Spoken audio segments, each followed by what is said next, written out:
ಎಲ್ಲರನ್ನೂ ಒಗ್ಗೂಡಿಸ್ಕೊಂಡು ಹೋಗುವಂಥ ಪ್ರಯತ್ನ ಹೈಕಮಾಂಡ್ ಮಾಡಿದೆ.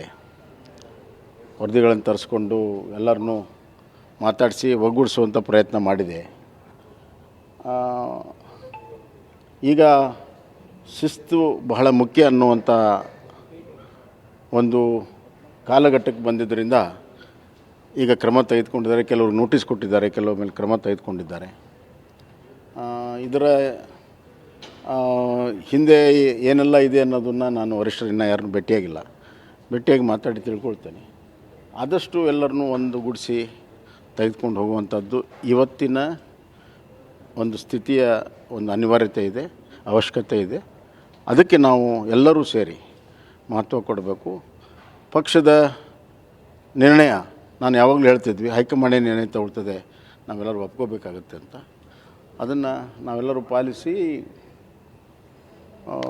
ಬರುವಂಥ ದಿನಗಳ ಅಭಿ ಸೈಡ್ ತಗೊಳ್ಳೋದು ಬೆಟರಾ ಅಥವಾ ಅಪಾರ್ಟ್ಮೆಂಟ್ ತಗೊಳ್ಳೋದು ಬೆಟರಾ? ಚಿಂತೆ ಯಾಕೆ? ಒಬ್ಬ ರಿಯಲ್ ಎಸ್ಟೇಟ್ ಎಕ್ಸ್ಪರ್ಟ್ ಜೊತೆ ಮಾತಾಡು. ಹೌದಾ? ಹೇಗೆ? Boss Vala B the boss. ಅಲ್ಲಿ ಇನ್ನೂ ಯಾವುದೇ ರೀತಿಯ ಪಕ್ಷಕ್ಕೆ ನಷ್ಟ ಆಗದ ರೀತಿಯಲ್ಲಿ ನಾವು ಒಗ್ಗಟ್ಟಿನಿಂದ ಕೆಲಸ ಮಾಡುವಂಥದ್ದು ಅವಶ್ಯಕತೆ ಇದೆ. ಇನ್ನು ಮಿಕ್ಕಿದ್ದು ಯತ್ನಾಳ್ ಅವ್ರ ವಿಷಯ ವರಿಷ್ಠರ ಜೊತೆಗೆ ನಾನು ಚರ್ಚೆ ಮಾಡಿ ಆಮೇಲೆ ಹೇಳ್ತೀನಿ. ಮಾತೇ ಮುಳುವಾಯ್ತಾ ಅಂತ ಸರ್? ಮಾತು ಮುಳುವಾಯ್ತಾ ಅಂತ? ಅಲ್ಲ, ಅವ್ರಿಗೆ ನೋಟಿಸ್ ಕೊಟ್ಟಿದ್ದರು, ಅದಕ್ಕೆ ಉತ್ತರ ಕೊಟ್ಟಿದ್ದರು 2 ಬಾರಿ. ಅವ್ರ ಉತ್ತರದಲ್ಲಿ ಏನಿದೆ ನಮಗೆ ಗೊತ್ತಿಲ್ಲ. ಶಿಸ್ತು ಸಮಿತಿ ನಿರ್ಣಯ ತೆಗೆದುಕೊಂಡಿದೆ. ನಮಗೆ ಶಿಸ್ತು ಸಮಿತಿ ನಮಗೇನು ವಿಚಾರಗಳನ್ನು ಹೇಳಿಲ್ಲ, ವರಿಷ್ಠರು ಕೂಡ ವಿಚಾರ ಹೇಳಿಲ್ಲ. ತಿಳ್ಕೊಬೇಕಾಗತ್ತೆ ಯಾವ ಸ್ಪೆಸಿಫಿಕ್ ಕಾರಣಕ್ಕಾಗಿ ಇದೆ ಅನ್ನೋದನ್ನು ತಿಳ್ಕೊಬೇಕಾಗತ್ತೆ.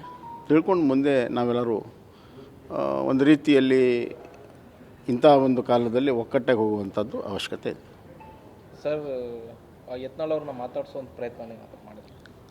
ಇಲ್ಲ, ಅವರು ಶುಗರ್ ಫ್ಯಾಕ್ಟ್ರಿ ಅವ್ರದ್ದು ಇನಾಗ್ರೇಷನ್ಗೆ ಇನ್ವಿಟೇಷನ್ ಕೊಟ್ಟಿದ್ದರು.